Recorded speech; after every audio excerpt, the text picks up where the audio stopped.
क्या है पंचगव्य? पंचगव्य का जो कंपोजिशन है उन्होंने डिराइव किया गाय के गोबर, मूत्र, दूध, दही, घी से, जिसको हम उपयोग करने से घर के अंदर के वातावरण की शुद्धिकरण हो जाती है। शुद्धिकरण से मतलब क्या?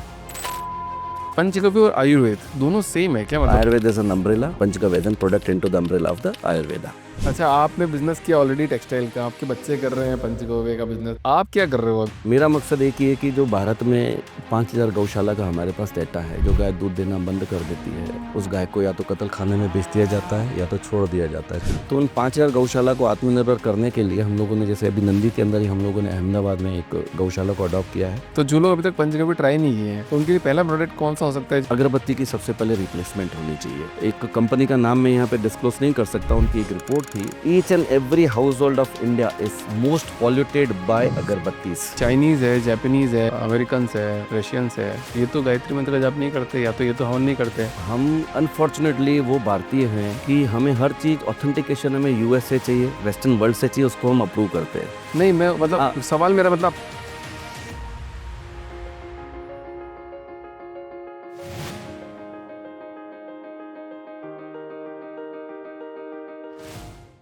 महेंद्र जी, बहुत बहुत स्वागत है आपका द फाउंडर्स ड्रीम के अंदर। सर, मैं आपके बारे में थोड़ा पढ़ रहा था, आपने बिजनेस की शुरुआत लगभग 1989 से करी 1988 ईयर्स। और आपको टेक्सटाइल के अंदर गुरु के नाम से भी जाना जाता है। काफ़ी आपने बड़ा बिजनेस बनाया, बट ये टेक्सटाइल छोड़ के और आप थोड़ा-सी अध्यात्म वाले प्रोडक्ट के अंदर कैसे शिफ्ट हुआ आपका? यहाँ से आपकी शुरुआत मतलब जानने की कोशिश करेंगे कि इतना बड़ा बिजनेस हैंडल करने के बाद में थोड़ा अध्यात्म की तरफ जाना, ये क्यों होता है एक फाउंडर के लिए? जभी भी किसी फाउंडर से बात करता हूँ तो एक लेटर स्टेज पे इसी स्टेज पे आके पहुँच जाते हैं। जी जी जी। तो इसका मेरी जो जर्नी है वो उस तरह से है कि हम जो भी काम करते हैं वो एक पैसों के लिए करते हैं। अर्थ, तो अर्थ के मुझे 4 स्वरूप मालूम पड़े। अर्थ होने के बावजूद अगर उपयोग न करो तो व्यर्थ हो जाता है। अर्थ का गलत उपयोग करो तो अनर्थ हो जाता है। टेररिज्म, नक्सलवाद, दुनिया भर के गलत काम, करप्शन। और आज तक हमने जो काम किया था, या जो भी काम कर रहे हैं हम लोग स्वार्थ के लिए कर रहे हैं। पैसा कमा रहे हैं अपने परिवार के लिए, अपने बच्चों के लिए, घर मकान दुकान बना रहे हैं। समाज के लिए क्या, छोटा सा दान पुण्य करके समझते हैं बहुत किया। तो कहीं ना कहीं ऐसा था कि ऐसा मैं काम करूं जिसमें लोग जितने स्वार्थी बने ना उतना समाज का कल्याण हो। तो ये परमार्थ की इकोनॉमी पे पूरा पंचगव्य की इस कंपनी को मैंने बनाया है, जिसमें लोगों का कल्याण तो होगा ही होगा। कलयुग में स्वार्थ तो किसी का खत्म नहीं कर सकते हम लोग, पर उस स्वार्थ का सदुपयोग करके हम परमार्थ की इकोनॉमी को जनरेट करने के लिए ये जर्नी स्टार्ट कर रहे हैं। पंचगव्य की। पंचगव्य की जर्नी। क्या है पंचगव्य? देखिए, ये चारक संहिता, सुश्रुत संहिता, अथर्ववेद के अंदर पंचगव्य के बारे में काफ़ी कुछ वर्णन किया हुआ है। थोड़ा-सा एलाबोरेट करके मैं बताऊँगा कि हमारा जो प्रकृति का इकोसिस्टम होता है, वो इकोसिस्टम एक ही होता है कि हम पहले जंगलों में रहते थे और हम कार्बन डाइऑक्साइड को एक्सहेल करते थे, ऑक्सीजन को इनहेल करते थे। पेड़ कार्बन डाइऑक्साइड को इनहेल करता है और ऑक्सीजन को छोड़ता है। तो इकोसिस्टम था, पर धीरे-धीरे दीवारें बनती गई। अब दीवारों के अंदर तो आप, अब इस समय हम बैठे हुए क्या कर रहे हैं? कार्बन डाइऑक्साइड एक्सहेल कर रहे हैं, तो रूम में क्या बढ़ेगा? Carbon dioxide. तो हमारी हेल्थ का क्या हाल होगा? हमारे लंग्स, मतलब इम्यूनिटी हमारी वैसे ही वीक हो जाने वाली है। तो हमारे ऋषि मुनि इतने वैज्ञानिक थे, इतने साइंटिफिक थे कि उन्होंने इसका अल्टरनेट निकाल दिया कि ऐसी क्या चीज़ है जो प्रकृति को हम घरों के अंदर ला सकते हैं, इस चारदीवारी के अंदर प्रकृति को ला सकते हैं। तो पंचगव्य का जो कंपोजिशन है उन्होंने डिराइव किया गाय के गोबर, मूत्र, दूध, दही, घी से, जिसको हम उपयोग करने से घर के अंदर के वातावरण की शुद्धिकरण हो जाती है। शुद्धिकरण से मतलब क्या? कार्बन डाइऑक्साइड सोख लेता है, ऑक्सीजन के एनहांस, ऑक्सीजन एनहांस मतलब आपकी इम्यूनिटी बूस्ट हो जाती है। आपकी इम्यूनिटी बूस्ट होना मतलब चाहिए क्या? इस ज़माने में हम जितने भी काम कर रहे हैं वेलनेस के लिए, वेलबींग के लिए कर रहे हैं। उसके बाद ये वेस्ट प्रोडक्ट ऐसा है, इसके जो फ्यूम्स होते हैं, धुआँ होता है, इसमें बैक्टीरिया, वायरसेस जो हमें नहीं दिखाई देते हैं हवा के अंदर, उनका भी नाश हो जाता है। मतलब we are protected from the diseases also. अब हम कोविड को वापस आता हुआ देख रहे हैं और घर में पंचगव्य का उपयोग कर लो, तो मैं दावे के साथ कह सकता हूँ कि इस ऑरा के अंदर किसी भी तरह के पैथोजेंस, माइक्रो ऑर्गेनिज़्म पनप ही नहीं सकते। उसका बेस्ट उदाहरण अगर हम देखें, भोपाल गैस कांड हुआ था। वहाँ पे वो लोग बचे थे जिनके घर पे या तो गोबर के लेप लगे हुए थे, जिन्होंने हवन किया था या जिन्होंने अग्निहोत्र कर दिया किया था। हवन किया था जिन्होंने। हवन में क्या हुआ, एक ऑरा बन जाती है आरती। उस ऑरा के अंदर माइक्रो ऑर्गेनिजम्स कह लो, पैथोजेंस कह लो, पॉइजनस गैस कह लो, वो एब्जॉर्ब होकर वहीं खत्म हो जाती है। अब जैसे मोदी साहब ने S-400 लगा के पूरा एयर डिफेंस सिस्टम को कैसे किया कि कोई भी ड्रोन अटैक नहीं कर पाया। तो हमारे घर पे माइक्रो ऑर्गेनिजम्स और पैथोजेंस को खत्म करने के लिए, हमें इस ऑरा को क्रिएट करने के लिए पंचगव्य का उपयोग हमारे लिए अनिवार्य है। तो ये हमारे ऋषि मुनि क्या करते थे? हवन के माध्यम से करते थे, यज्ञ करवाते थे। पुरानी संस्कृति में हम यज्ञ करके ही घर से बाहर निकलते थे। पर वो हमारी पूरी संस्कृति का नाश क्यों हुआ? उस संस्कृति को वापस ला रहे हैं हम घरों के अंदर। और हम ये भी जानते हैं कि इस समय हम रेडीमेड के ज़माने में जी रहे हैं। अभी मैं आपको बोलूँगा कल से सर हवन शुरू कर दो, कहाँ से सामान लाओगे, क्या करोगे, कहाँ मिलेगा, किसको मिलेगा मालूम ही नहीं है। क्या राइट है, क्या रॉन्ग है मालूम ही नहीं है। तो हमने पूरी इस वैज्ञानिक पद्धति को एक छोटे से दिए में कन्वर्ट कर दिया जिसको हम इम्यूनिटी बूस्टर हवन दियास कहते हैं। अग्निहोत्र प्रॉस्पेरिटी दियास करते हैं, उसको जला दो घर पे और आपका काम हो जाता है, वही आपका हवन हो जाता है। और इन सबको पावर मिलता है मंत्रों से। हमारे जो we are actually frequencies, we know it right? तो उसको पावर कैसे दिया जाए? तो पावर दिया जाता है मंत्रों से। जैनी लोग नवकर मंत्र से, गायत्री मंत्र से, किसी भी मंत्र को उसके साथ पावर दे दो तो यू आर प्रोटेक्टेड। नहीं, मैं महेंद्र जी एक छोटी-सी बात यहाँ पे मेरे को क्यूरियोसिटी उत्पन्न कर रही है कि चाइनीज़ है, जापानीज़ है, अमेरिकन्स है, रशियंस है, ये तो गायत्री मंत्र का जाप नहीं करते या तो ये तो हवन नहीं करते। तो मतलब इनकी लाइफ़स्टाइल और हमारी लाइफ़स्टाइल में मतलब यही क्यों हम बार-बार बोलते हैं कि पंचगव्य का यूज़ करना चाहिए तो नहीं होगा या फिर हवन करेंगे तो कुछ नहीं होगा? ऐसा क्या साइंटिफिक प्रूफ हमको मिल गया है? हाँ जी। देखिए मैं आपको एक चीज़ बताऊँ, हम अनफॉर्च्युनेटली वो भारतीय हैं कि हमें हर चीज़ ऑथेंटिकेशन हमें यूएस से चाहिए, वेस्टर्न वर्ल्ड से चाहिए, उसको हम अप्रूव करते हैं। नहीं, मैं मतलब सवाल मेरा मतलब अपन वापस इसको थोड़ी-सी डिटेल डिस्कशन करेंगे बट जी, मेरा जी। सवाल मतलब प्रूव करने का नहीं है। मेरा सवाल ये है कि वो लोग भी जी रहे हैं और वो भी अच्छी ज़िंदगी जी रहे हैं। हम भी ज़िंदगी जी रहे हैं, अच्छी ज़िंदगी जी रहे हैं। बट हम किसी प्रोडक्ट को लेके उसको थोप क्यों देते हैं कि मतलब ये चीज़ ऐसा होगा तो हमारी ज़िंदगी बहुत बेटर हो जाएगी, हवन करेंगे तो हमारा वातावरण अच्छा हो जाएगा। आप एक देखिए कि अगर हम इतिहास को देखें, किसकी संस्कृति को बर्बाद किया गया है? दुनिया में आज तक भारतीय सभ्यता को क्यों किया गया? आज तक आक्रमण भारतीय सभ्यता पे क्यों हुए? उनको तो कुछ मालूम ही नहीं था। दे वर द रेड इंडियंस कह लो या जो भी कह लो, उनको तो कुछ जो भी उन्होंने सभ्यता ली है, जो भी आज ऋग्वेद, अथर्ववेद, आयुर्वेद उन्होंने उसको बैठ के इवॉल्व किया है और उन्होंने अपने आप को किया और हम लोगों को बर्बाद किया। ये तो शास्त्रों में भी, इतिहास में भी, इतिहास तो झूठ नहीं कहता। अब उन्हीं पद्धतियों को अगर हम देखें कि आज मैक्युलर एजुकेशन ने हमारे एजुकेशन सिस्टम को ख़त्म कर दिया, हमारी संस्कृति को ख़त्म कर दिया और हमें ऐसी ऐसे मुकाम पे लाके खड़ा कर दिया जो हम अपने आप में ही ये हो गए कि हमारे पास तो कुछ भी नहीं है, हम कंगाल, भिखारी, नॉलेज बेकार हो गए। और हमारी आज हम देखें कि हमारी जो पहले कौरव और पांडव थे या जितने भी थे, उनकी हाइट क्या थी? महाराणा प्रताप थे, उनकी हाइट क्या थी? आज हम कहाँ 5-6 फीट पे आके बचे हैं।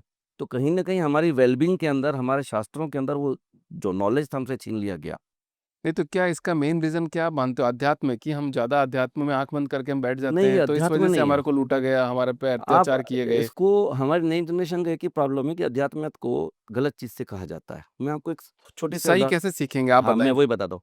सबसे पहले इसको अच्छा, आप तो जानते हैं हमारी जितनी भी लैंग्वेज है, इसका कंपोज़िशन ऑफ मतलब क्या बोलते हैं, शब्द समूह का एक शब्द हिंदी में अगर कहें तो, ठीक है? स्पिरिचुअल का मतलब क्या है? सबसे पहले एक चीज़ बताइए। मैं आपसे सवाल करता हूँ। अच्छा, मेरे मायने में स्पिरिचुअल का मतलब है कि अपने आप से कनेक्ट करना। हाँ। Spiritual at the actual form, spirit in the actual form. What is actual form? Connected to the self जो आपने भी कहा। जो आप अस्तित्व आपको दिख रहा है, जो आप दिख अस्तित्व रहे हो, दिख रहा मैं है। दिख रहा हूँ, ये दिख रहा है, तो जो अस्तित्व है वो सच्चाई है। हुआ क्या है, मैं आपको बताता हूँ, हमारे हर शब्दावली को एक नेगेटिव फॉर्म में रखा गया है। मैं कहता हूँ स्वार्थ, अरे स्वार्थी आदमी है। मैं कहता हूँ स्वार्थ जितना तो पॉजिटिव चीज़ ही नहीं है। स्वयं का अर्थ जानो, दैट इज़ स्वार्थ। उसके बाद अंधविश्वास। मैं कहता हूँ विश्वास किया कैसे जाता है? मुझे एक चीज़ बताइए। आपने मुझे अपनी तिजोरी की चाबी दी और कहा सर ये चाबी और ऊपर कैमरा लगा दिया, आदमी को बोला वॉच करना और मैं आप पे विश्वास करता हूँ। आपने बोला विश्वास है चाबी है और 2 लोग मेरे को वॉच कर रहे हैं, विश्वास नहीं हुआ। चाबी है, आप जानो आपका काम जाने, आँखें बंद की, अंधविश्वास। विश्वास का पूर्ण शब्द ही अंधविश्वास है, पर हमारी एजुकेशन के अंदर हमारे हर पॉजिटिविटी को नेगेटिव माइंड फ्रेम में डाल के हमको कोसती है। आध्यात्मिक को इसी तरह से किया, स्पिरिचुअल को इसी तरह से, अरे तो स्पिरिचुअल आदमी है, ये तो आध्यात्मिक आदमी है। अरे आध्यात्मिक आदमी मतलब उससे बढ़िया कुछ हो ही नहीं सकता। आपको भी समझना चाहिए कि इस प्रकृति की अलाइनमेंट इज स्पिरिचुअलिटी। इस ज़मीन पे आप रहते हो, इस शरीर को लेके आप आए हो, इसको अलाइनमेंट करने के लिए जो-जो प्रोसेस है उसको फॉलो करना स्पिरिचुअलिटी है। And everything is scientific. आज जैसे पंचगव्य की मैं बात करता हूँ, आप साइंटिफिक लैब में करवा लीजिए। हमने तो टेस्ट हज़ारों किए हुए हैं, शास्त्रों में तो लिखा हुआ है। आप दूसरी एक चीज़ देखिए कि आज वर्ल्ड से कोई भी यूएन से, डब्ल्यूएचओ से कोई भी चीज़ आती है, 10 साल के बाद उसको डिनाई किया जाता है। This was wrong, this is right. वो तो अपना बिज़नेस चलाने के लिए हर चीज़ दे देते हैं। 10 साल बाद उसको फिर डिनाई करके फिर नई चीज़ डाल देते हैं। अभी जो चीज़ इस समय देंगे द द स 10 साल बाद उसको डिनाई कर देंगे, इसके तो गलत इफ़ेक्ट है। पर कुल मिला के जब आप पहुँचेंगे तो आपको जो शास्त्रों में की गई चीज़ें उसी पे जाके हम अटकते हैं। हमारी संस्कृति लाखों वर्ष पुरानी है। महेंद्र जी, मैं आपकी बात समझ रहा हूँ, बट जैसे मेरे को तो आपको और क्यूरियोसिटी आ रही है आपसे बात करते हुए कि जैसे मान लो कि इतने साल हो गए, हज़ारों सालों से हमारा शोषण हो रहा है, चीज़ें हमको दबाई जा रही है, बताया बार-बार ऐसा किया जा रहा है। तो सही कैसे किया जाए? मतलब आज की तारीख में अगर वापस पूरा रिवैम्प करना हो पूरा सिस्टम, तो उसके लिए आपके पास कोई तरीका है कि सब लोग अगर ये करेंगे तो हम शक्तिशाली बन पाएँगे और हमारा वापस शोषण नहीं हो पाएगा? बिल्कुल। मोदी जी को छोड़ के। बिल्कुल। देखिए, सोशल मीडिया आज हमारे हाथ में टूल है जो आज तक हमारे हाथ में नहीं था, घर-घर तक पहुँचने के लिए, एक इंडिविजुअल तक पहुँचने के लिए। तो शास्त्रों में कही हुई बात, जैसे मैं पंचगव्य की बात करता हूँ, शास्त्रों में तो उसका बहुत बड़ा नहीं मानो, journal of Ayurveda and herbal medicine science Google पे रखा हुआ है, उसको स्टडी कर लो। हज़ारों वैज्ञानिकों ने पंचगव्य के ऊपर दी हुई पूरी जर्नल डिस्क्राइब्ड है। हमारा अनफॉर्चुनेट ऐसा है कि हमारी एलोपैथिक साइंस के लिए तो पूरे वर्ल्ड ने उसको प्रिस्क्रिप्शन करने के लिए ऑथेंटिकेट कर दिया है, आयुर्वेद को आज तक नहीं किया है। कहीं न कहीं कॉन्स्पिरेसी भी है। आज फार्मेसी इंडस्ट्री का एक ही काम है कि आपको घर से निकाल के हॉस्पिटल तक लाया जाए और हमारे शास्त्रों के अंदर एक ही था कि आपको घर में रह के स्वस्थ बनाया जाए। उसी पद्धति को हम लेके हुए आ रहे हैं आयुर्वेद और हर्बल के माध्यम से।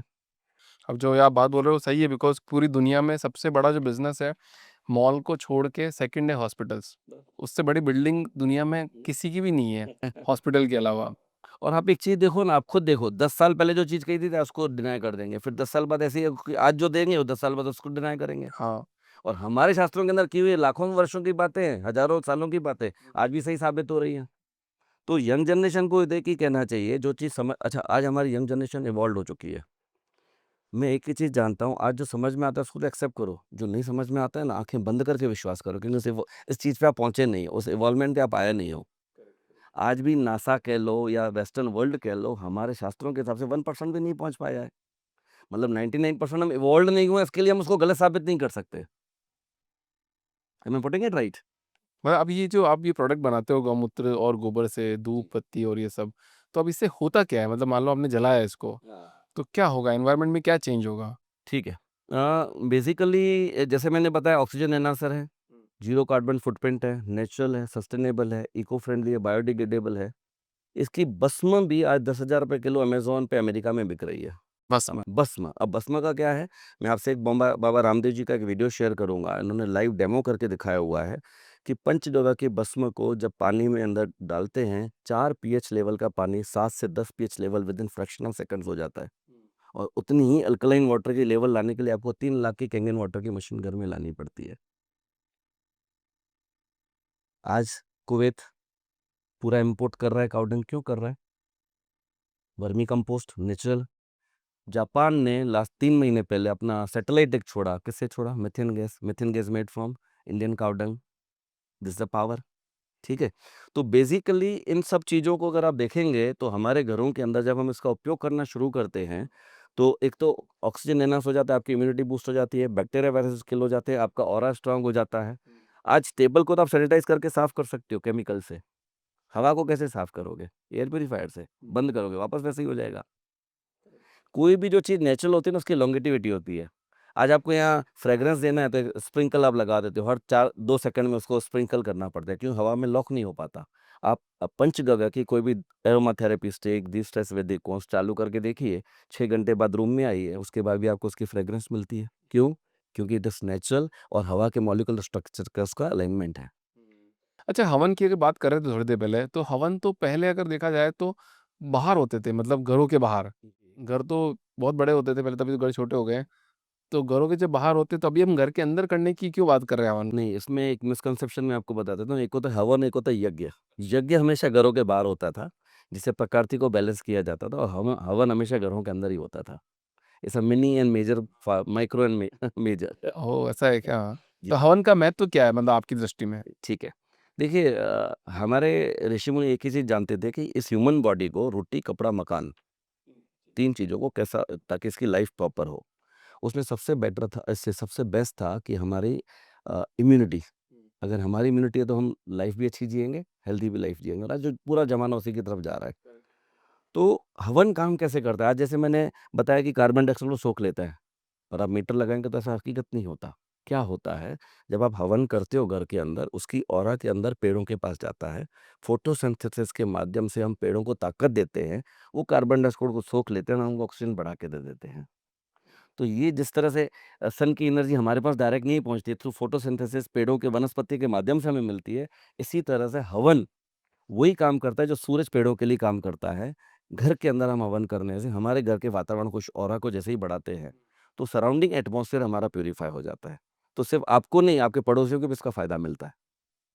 सो महेंद्र जी, अपन बात कर रहे थे अभी, जैसे मान लो कि मैं तो एक जॉइंट फैमिली से आया हूँ और राजस्थान के एक छोटे से गाँव से हम बड़े हुए, फिर पूरा गाँव वाला माहौल देखा, और अभी तो एकल परिवार हो गए हैं, जैसे मुंबई, दिल्ली, हैदराबाद, चेन्नई, ये जो मेट्रो शहर हो गए हैं, वहाँ पे तो 3 ही लोग रहते हैं। हुँ। अब मैं आपके बच्चे की बात करूँगा और मेरे बच्चे की भी बात करूँगा कि क्या ये बातें आप जो बता रहे हो, क्या वो आपके परिवार में आप उनको समझा पाते हो, या मैं मेरी बेटी को ये बातें समझा पाऊँगा क्या? आपने इतना गज़ब का सवाल किया है, आपको ताज्जुब होगा, मेरे बच्चे ही मेरा ये बिज़नेस चला रहे हैं।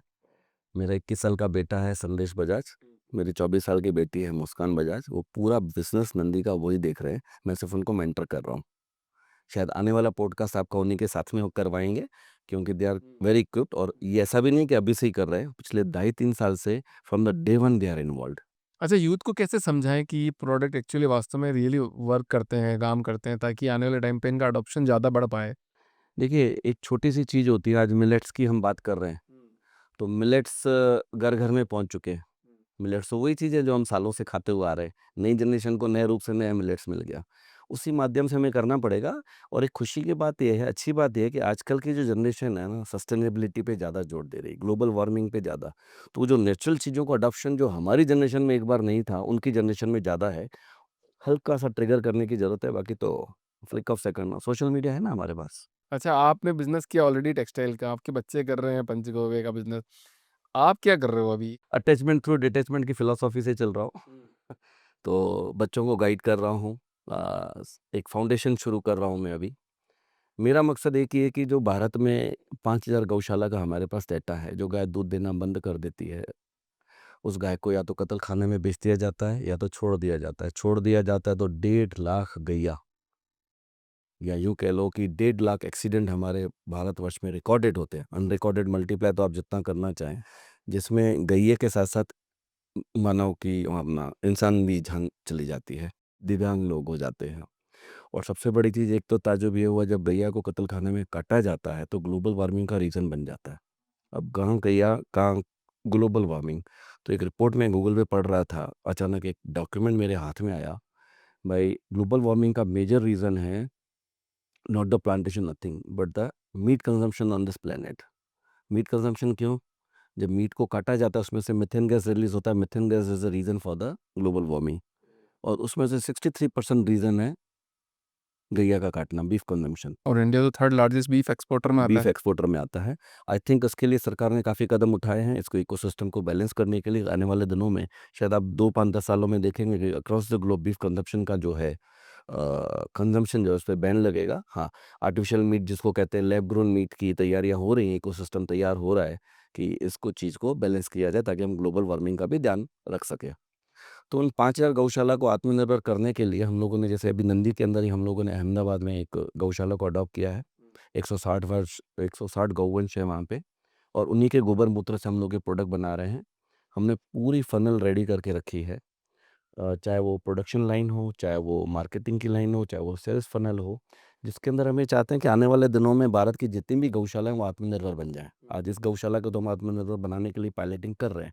जितने भी सिस्टम प्रोसेसेस हो रहे हैं, यही हम टेक्नोलॉजी को आगे ट्रांसफ़र कर पाएँ, ऐसे 5,000 गौवंश को, 5,000 गौशाला को हम सस्टेनेबिलिटी पे ले आएँ, हमारा वही मकसद है। तो इकोसिस्टम अगर आप देखेंगे तो जो हमारी कंपनी की फ़िलॉसफ़ी है, बॉडी, माइंड एंड सोल के ऊपर है। बॉडी मतलब ये प्रोडक्ट हमारा ह्यूमन बॉडी के लिए कितना बेनिफिट वाला है, जो मैंने आपको पहले बता चुका हूँ। सोल है हमारा गौशाला को आत्मनिर्भर बनाना, और उसके अलावा हम यहाँ पे रोज़गार किनको दे रहे हैं। देखिए, हम तो बात करते हैं रोज़गार उन लोगों के लिए जिनके पास डिग्री होती है, पर बिना डिग्री वाले तो 10 गुना ज़्यादा हैं भारत में। उसके बाद जैसे ही सीनियर सिटीज़न, सीनियर तो मैं नहीं कहूँगा, पर 40-50 के बाद की एक एज हासिल हो जाती है, नौकरी मिलना नामुमकिन सा हो जाता है। उनको नौकरी कौन देगा? तो हमने क्राइटेरिया बना दिया, above 40 female, above 50 main, non degree holders को पहले प्रायोरिटी प्रोडक्शन लाइन में, वाह! और वैसे ही कर रहे हैं। और फ्रंट एंड में इस चीज़ को कैसे किया जाए कि आज के जो स्टूडेंट्स हैं, कहीं न कहीं पेरेंट्स के ऊपर डिपेंडेंट हैं, ठीक है? आज पेरेंट्स के लिए सबसे बड़ा बोझा होता है बच्चों के एजुकेशन का। अच्छा 18 साल का बच्चा हो गया उसके बाद भी पेरेंट्स से फीस क्यों लेगा भैया? फॉरेन कंट्री में तो 16 साल में निकाल देते हैं बाहर। कहीं न कहीं डिपेंडेबिलिटी हो जाती है, उन्होंने सिस्टम स्ट्रक्चर ऐसे बना के रखे। हम कैसे करेंगे? तो हमने ऐसी टेक्नोलॉजी बनाई। एक मैं भी मिलेनियर करके प्रोग्राम बनाया। डायरेक्ट सेलिंग का एक मॉडल हमने तैयार किया है जिसमें हम हर बच्चे को कॉलेज गोइंग बच्चे को, इंडिविजुअल्स को एक क्यूआर कोड देते हैं और एक लिंक दे देते हैं। और प्रोडक्ट के रिलेटेड जितने भी वीडियोज़ हैं हमारे, जैसे आपने पूछा कि पंचगव्य के बारे में अलर्टनेस वगैरह क्या है, और हमने एक मंथली किट बनाई है। हर घर में पूजा-पाठ रिचुअल्स तो होते ही होते हैं। हर घर का खर्चा 1000-2000 रुपए तो होता ही होता है। बस उसी को रिप्लेस करवाना है, तो हम उन बच्चों को एक लिंक और क्यूआर कोड देते हैं। वो किट का सैंपल दे देते हैं कि आप सराउंडिंग 100 घरों में जाओ, 100 फैमिली, 100 ऑफिसेज़ में जाओ, पूजा-पाठ हर जगह होती है, सिर्फ़ उनको रिप्लेस करवा दो अपने लिंक के माध्यम से। अब मान लीजिए एक बच्चे ने 100 सब्सक्रिप्शन या 100 मेंबर भी बना लिए, हज़ार-हज़ार रुपए की किट के। हर महीने उसको 20,000 रुपए उसके अकाउंट में आ जाएँगे। आत्मनिर्भर 1 महीने में हो सकता है। अब जो सब्सक्रिप्शन ले रहे हैं या मंथली मेंबरशिप जो ले रहे हैं, हर महीने आपके घर पे मान लीजिए ₹1000 की किट आ रही है, तो आपको क्या लगता है चलिए वैसे ही मेरा खर्चा था, उसके सामने ये हो रहा है और उसका एक तो बच्चे का जीवन भी बन रहा है, साथ-साथ में फर्स्ट 20% उसके गौशाला में भी जा रहा है, तो आपकी बैठे-बैठे घर से गौ सेवा भी हो रही है। मतलब उन गैया को चारा आपके घर से हो रहा है। तो मतलब आपके 3 प्रोग्राम हो गए, मतलब आप तो वो माइंड, बॉडी, सोल को भी आप कैटर कर रहे तो हो, ये एक्चुअली मैंने हाँ, सोल के माध्यम से मैं एक्चुअली रोज़गार की बात कर रहा था, फ्रंट एंड में हमारा माइंड भी है। करेक्ट। तो मैं भी मिलियनेयर जो हमारा माइंड का थॉट है और बिज़नेस का माइंड है वो। तो आप बिज़नेस माइंडसेट भी बना रहे हो लोगों को, यस, प्लस उनको रोज़गार भी दे रहे हो आप, और प्लस आप गायों की रक्षा भी कर रहे हो। बिल्कुल जी। मैंने बताया ना हमने ये पूरा आधार जो बनाया ना परमार्थ की इकोनॉमी पे बनाया है। देखिए कलयुग में स्वार्थ और लालच को ख़त्म नहीं कर सकते, ठीक है?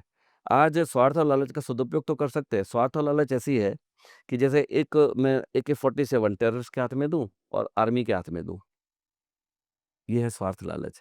एक चाकू डॉक्टर के हाथ में दूँ, एक गुंडे के हाथ में दूँ। तो मैं आज के ज़माने के स्वार्थ और लालच को ऐसे इकोसिस्टम में डालना चाहता हूँ जहाँ जितना स्वार्थी बनेगा, जितना लालची बनेगा, उतनी समाज सेवा होगी, उतना रोज़गार उत्पन्न होगा।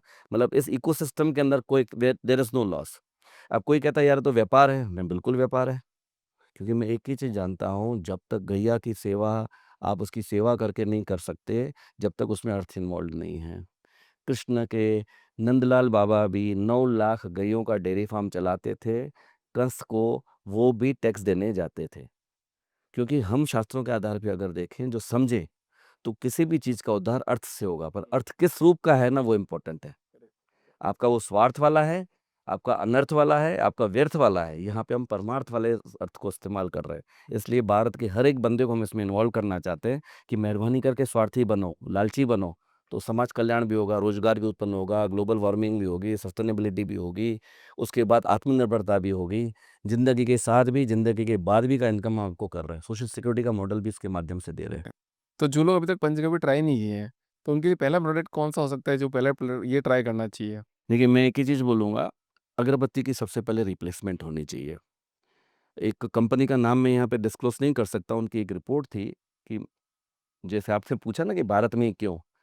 Each and every household of India is most polluted by agarbattis because charcoal होता है, हम चारकोल जलाते हैं, कार्बन डाइऑक्साइड को एनहांस करते हैं, हम इन्हेल करते हैं, क्या होगा?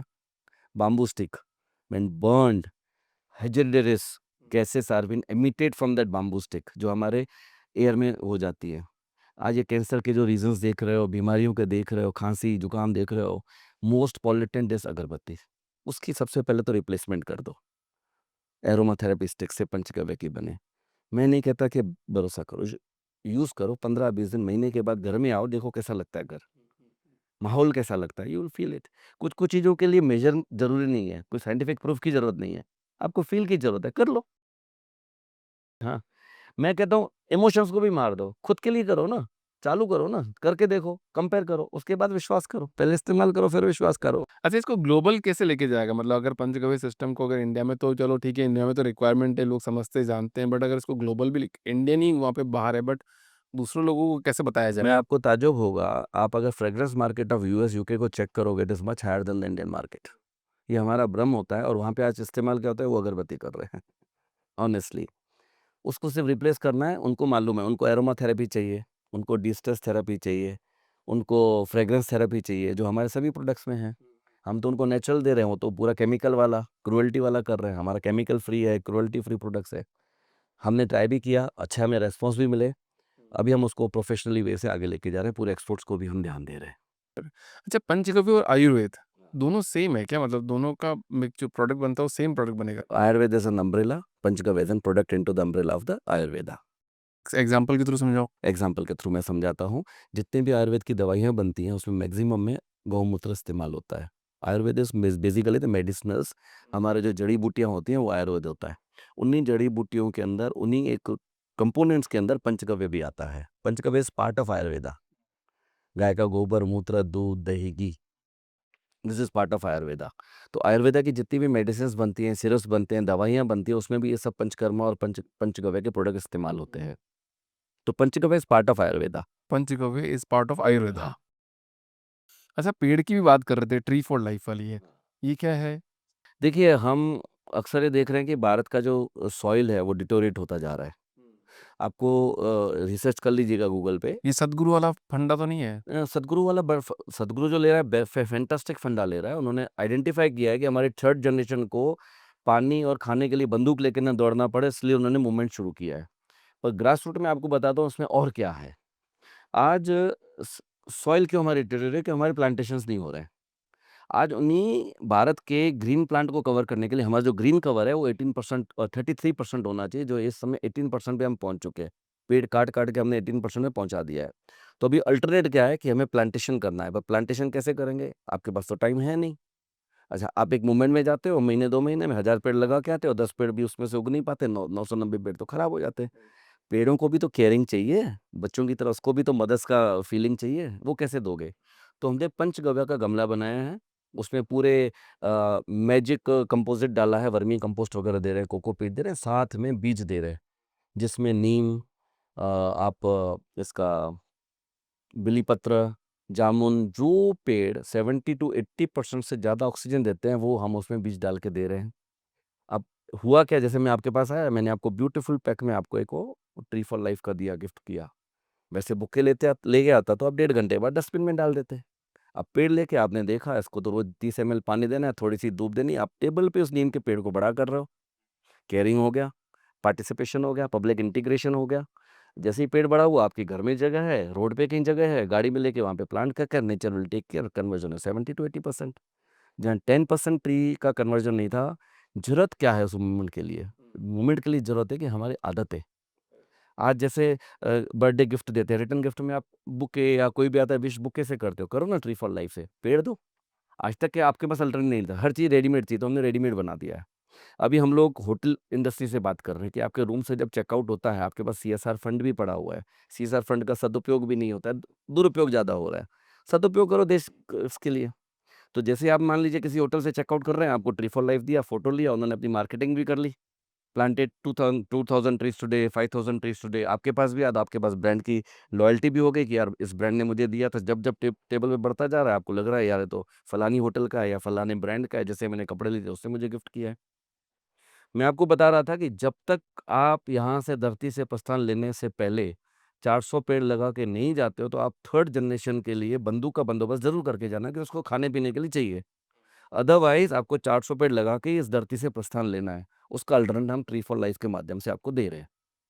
तो जो भी इवेंट्स एक्टिविटीज होती हैं, वहाँ पार्टिसिपेशन में आप गाड़ी में रख दो ना, जहाँ पे भी जा रहा है, गुडविल जेस्चर के लिए लेके जाओ। तो this way we can actually make an movement.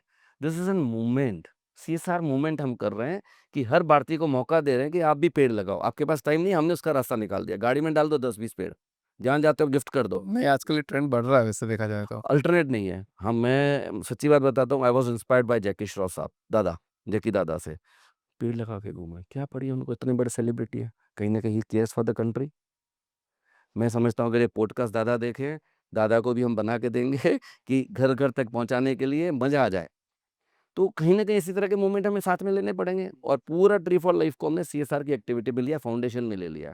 देश का कल्याण हो, ग्लोबल वार्मिंग का वो करें, और हर एक बंदे को ट्री फॉर लाइफ मूवमेंट में इन्वॉल्व और इंटीग्रेट करने का एक भगीरथ कार्य हाथ में लिया है। बहुत बढ़िया महेंद्र सर। इस पॉडकास्ट के आखिरी 2 सवाल आपसे। पहला है कि 10 साल बाद बताओ कि ये जो पंचगव्य वाला जो कॉन्सेप्ट है वो मेडिसिन को थोड़ा रिप्लेस कर पाएगा क्या? देखिए, जहाँ तक मैं जानता हूँ, जिस ऑर्बिट में मैं हूँ, मुझे तो लगता है होना शुरू हो चुका है, बाकी तो प्रोसेसिंग है। बच्चा तो उसी दिन पैदा हो जाता है जिस दिन कंसीव हो जाता है, बाकी तो 9 महीने तो कुदरत को भी प्रोसेसिंग टाइम में लगता है। तो मुझे तो लग रहा है वो हो चुका है, बाकी तो प्रोसेसिंग टाइम है 2-5 साल का, जिसमें आराम से हो जाएगा। 5-10 साल में होने चालू हो जाएगा। बिल्कुल आराम से। अच्छा, जो पंचगव्य का जो मज़ाक उड़ाते हैं, मैंने एक पॉडकास्ट किया था अनुरुद्ध आचार्य जी के साथ में भी, तो उन्होंने भी पंचगव्य के बारे में बताया था कि पंचगव्य ऐसे-ऐसे होता है। मैंने बोला इधर तो इतना ट्रेंड नहीं है, बट आप बताओ कैसे होता है? तो उन्होंने सारी चीज़ें बताई थी पंचगव्य के बारे में। पर जो लोग मज़ाक उड़ाते हैं पंचगव्य का, उनको क्या कहना चाहोगे आप आज इस पॉडकास्ट के माध्यम से? हाँ, देखिए, मैं एक ही चीज़ कहूँगा, भई आप अगर स देश दुनिया के लिए अच्छा नहीं कर सकते हो, नहीं सोच सकते हो, कम से कम बुरा तो मत करो। या पूरी जानकारी लेके आपको अगर करना है, logical thinking, logical target, logical तर्क-वितर्क करने के लिए आप ओपन हो जाओ। पर इस किसी भी चीज़ का मज़ाक मत करो। आपकी एक छोटी मज़ाक से समाज में कितना बड़ा इम्पैक्ट हो जाता है। आपने बड़ी-सा एक थाल लिया, दूध को रबड़ी बनाने के लिए, और 2 कोई बंदा आके 2 बूँद उसमें नींबू डाल के जाए, तो क्या हाल होगा? तो आज समाज कल्याण में आपसे मज़ाक उड़ाने के लिए उड़ा तो लेते हो, आपको तो लगता है आपका सोशल मीडिया पे टाइम पास हो रहा है, लोगों को काम-धंधे पे लगा दिया, पर उसके पीछे आपने देश-दुनिया का कितना नुकसान किया, उसकी कल्पना भी करिए और अपने आप को थोड़ा जवाबदार बना दीजिए, मैं इतना ही कहूँगा। और सही मायने में अगर आपको जानकारी चाहिए, गूगल है, जिनसे भी आपको लगता है तर्क-वितर्क करना है, पर इन्फॉर्मेशन सही लोगों तक पहुँचे, उसमें आपकी मदद होनी चाहिए, ये होना चाहिए। एक आखिरी सवाल और मेरे को ये बता दीजिए सर कि आपने इतना बड़ा बिज़नेस बनाया, प्लस आप अपने बच्चों को भी सपोर्ट कर रहे हो, आप एज़ अ मीडिएटर काम कर रहे हो। एक्चुअली आपकी वास्तव में आपकी लाइफ़ का गोल क्या है? देखिए, मकसद एक ही है कि मेरा अगर यहाँ पे जीवन हुआ है, तो उसको सार्थक बनाना ही मेरा है कि क्या मैं खुद के लिए तो कर चुका हूँ, परिवार के लिए कर चुका हूँ। समाज, देश, दुनिया के लिए मेरा कुछ भी थोड़ा भी कंट्रीब्यूशन होगा ना, तो मुझे लगेगा मैंने बहुत कुछ हासिल कर दिया। मेरा टारगेट है, जो हमने ये मंथली किट बनाई है, 1 करोड़ भारतीयों तक पहुँचे। 1 करोड़ भारतीयों तक न सिर्फ़ उनका हेल्थ और वेल्थ सुधरेगा, पर आप सोचो कितने हज़ारों लोगों को रोज़गार मिलेगा, कितने हज़ारों गाय कत्ल खाने जाने से बचेंगी, कितने हज़ारों लोगों को फाइनेंशियल फ्रीडम का मौका मिलेगा। आज सोशल सिक्योरिटी का मॉडल हमारे पास नहीं है। मेरा मकसद एक ही है कि ऐसा इकोसिस्टम बना के जाऊँ, जहाँ एक फाइनेंशियल फ्रीडम हर भारतीय को मिले। फ़ॉरेन कंट्री में आपने पहले सवाल किया था ना, वहाँ पे इसकी ज़रूरत नहीं है, वहाँ सोशल सिक्योरिटी है। आज मान लीजिए, मुझे कल का मालूम नहीं, कल मेरे पास फाइनेंसेस का क्या हाल होगा, इनसिक्योरिटी बहुत है। तो कहीं न कहीं सर्कुलर इकोनॉमी के माध्यम से मैं ऐसा सोशल सिक्योरिटी का मॉडल क्रिएट करना चाहता हूँ, जिससे एक स्टूडेंट से लेके 18 साल के बच्चे से लेके 80 साल के बुड्ढे तक भी फाइनेंस का तो कोई प्रॉब्लम नहीं होना चाहिए। हम भारतीय इतने सक्षम हैं कि हम देश दुनिया को बदलने की ताकत रखते हैं, पर हमारी प्रोडक्टिविटी पूरी खत्म हो जाती है इस फाइनेंशियल इनसिक्योरिटी के कारण। 4 ट्रिलियन डॉलर की इकोनॉमी हो चुकी है ऐसे, ब ऐसा स्टेटमेंट आ रहा है अभी। पर सर, 140 करोड़ लोगों के लिए 4.37 ट्रिलियन तो हो चुके हैं। मैं कहता हूँ 14.37 ट्रिलियन होने के बावजूद जो इनइक्वालिटी है, जो डिस्पेरिटी है, उसको खत्म करना, उसको मिनिमाइज़ करना ही मेरा टारगेट है। बहुत बढ़िया सर। बहुत-बहुत धन्यवाद। धन्यवाद, थैंक यू। धन्यवाद।